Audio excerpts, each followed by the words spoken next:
How do tank stabilizers work? Imagine trying to aim a rifle while sprinting across a rocky field. The constant bouncing, twisting, and vibration make it nearly impossible to keep your sights on target.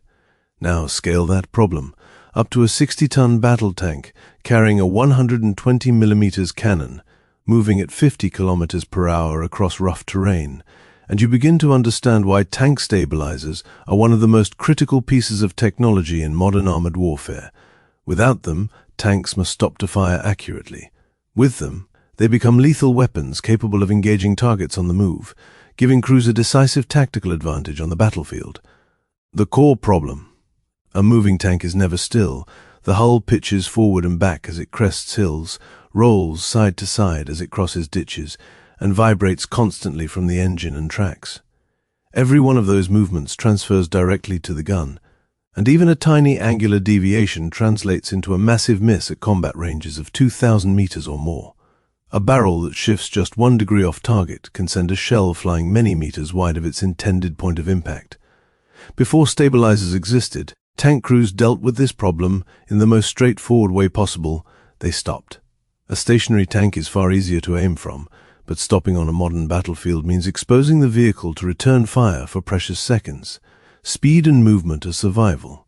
Stabilizers allow tanks to maintain that speed without sacrificing accuracy. The first solutions, human muscle, the very earliest attempts at stabilization, were almost primitive by today's standards.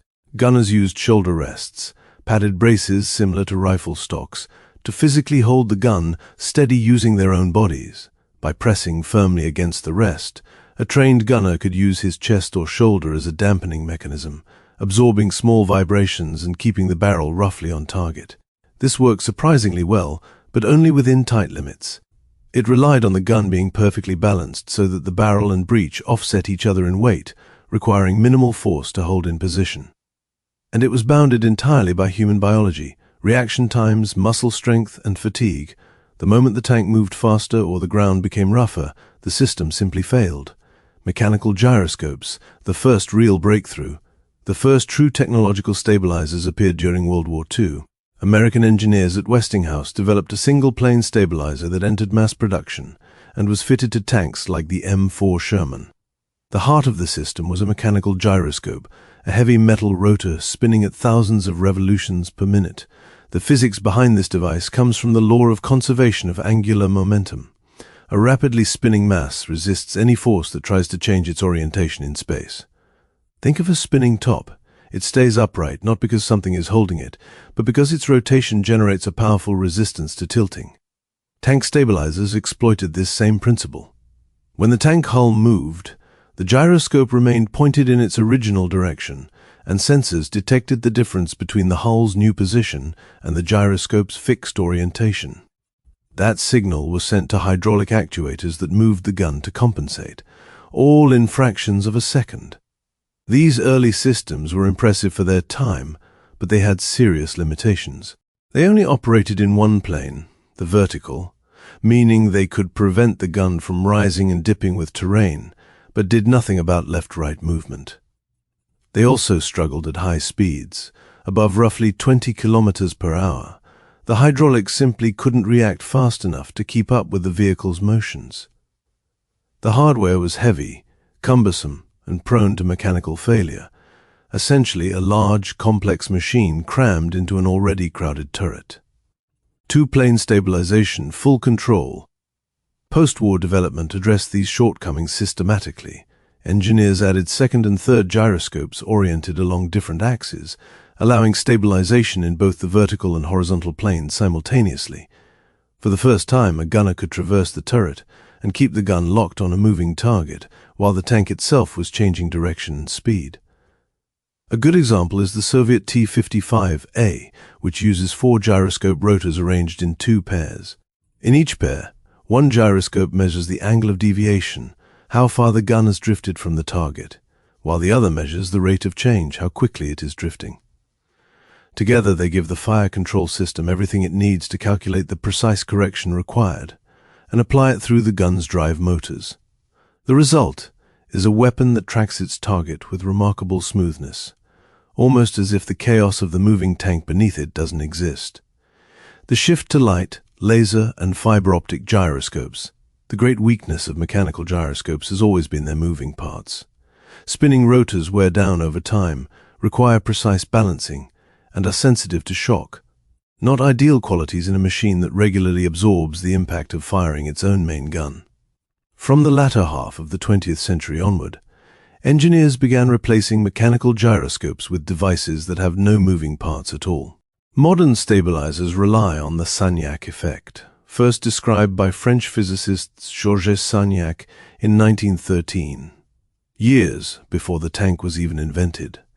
Inside a laser ring gyroscope, two beams of light travel around a closed triangular or square path in opposite directions. When the system is stationary, both beams complete the loop in exactly the same time. When the system rotates, one beam has a slightly shorter path and arrives back at the detector a fraction earlier than the other. This tiny difference in arrival time, measured as a phase shift in the light waves, reveals the exact angle and rate of rotation with extraordinary precision. Fiber optic gyroscopes work on the same principle but coil hundreds of meters of optical fiber into a compact package, amplifying the effect.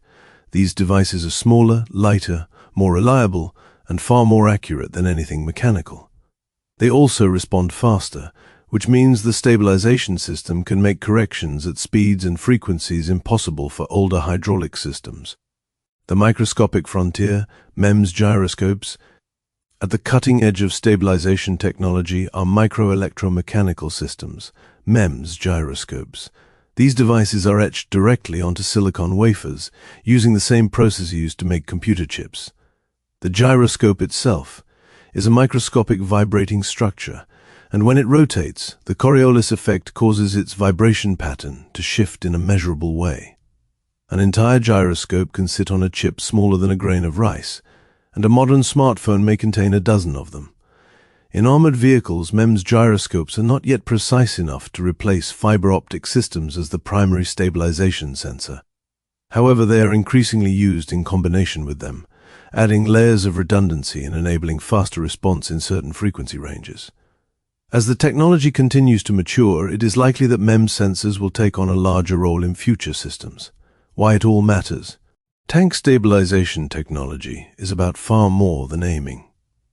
A stabilized gun means crews can fight on the move, which reduces the time they spend as stationary targets. It means they can engage enemies at longer ranges with greater confidence.